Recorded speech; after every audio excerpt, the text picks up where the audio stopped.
Bonjour à tous, je m'appelle Antoine et je vais vous parler de ma recherche au Québec en dessin.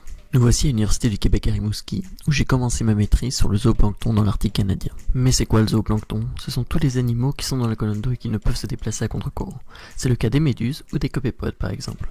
Ils sont très importants car ils sont à la base de la chaîne alimentaire. Plus précisément, je travaille sur l'étude de référence des communautés zooplanctoniques dans l'Arctique canadien, en lien avec les changements climatiques et l'augmentation du trafic maritime. Mais qu'est-ce que cela veut dire? Remettons tout ceci dans le contexte. Voici l'Arctique en ce moment l'été.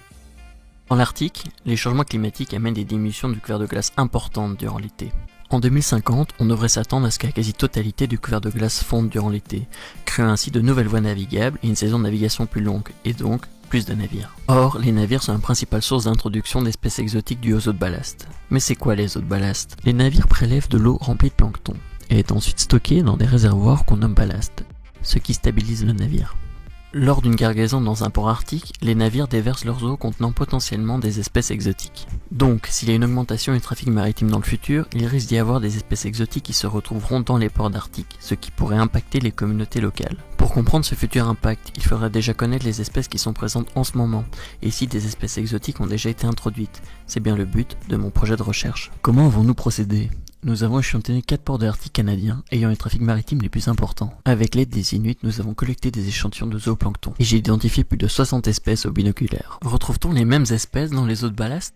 Mais j'ai pu montrer la présence de 4 espèces exotiques de zooplancton dans les réservoirs de navires à destination de mes ports d'études. Cependant, je n'ai aucune espèce exotique dans mes échantillons au binoculaire. Cela signifie que ces ports ne semblent pas encore affectés par l'arrivée d'espèces exotiques. Pour confirmer ceci, nous allons utiliser des méthodes génétiques permettant d'avoir un code barre unique par individu, ce qui confirmera nos observations faites par binoculaire. Et je terminerai en publiant un article sur mes recherches. Et l'avenir dans tout ça? Dans un futur proche, il faudra continuer à faire de la surveillance des communautés zooplanctoniques de l'Arctique côtier. Car si on considère leur rôle charnière dans la chaîne alimentaire, leur réponse à ces changements pourrait affecter le fonctionnement de tout l'écosystème marin.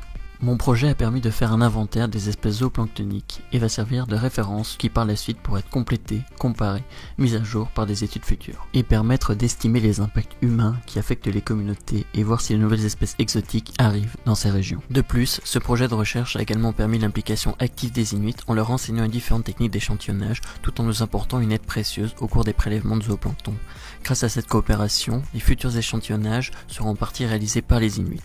Donc en plus de contribuer à l'avenir de la science, mon projet permet de poursuivre un travail collaboratif sur le long terme avec les Inuits, car le partage des savoirs ancestraux et scientifiques ne fait que contribuer à la conservation de l'environnement. Sans mes études à l'UQAR, je n'aurais certainement jamais eu la chance de vivre cette incroyable expérience.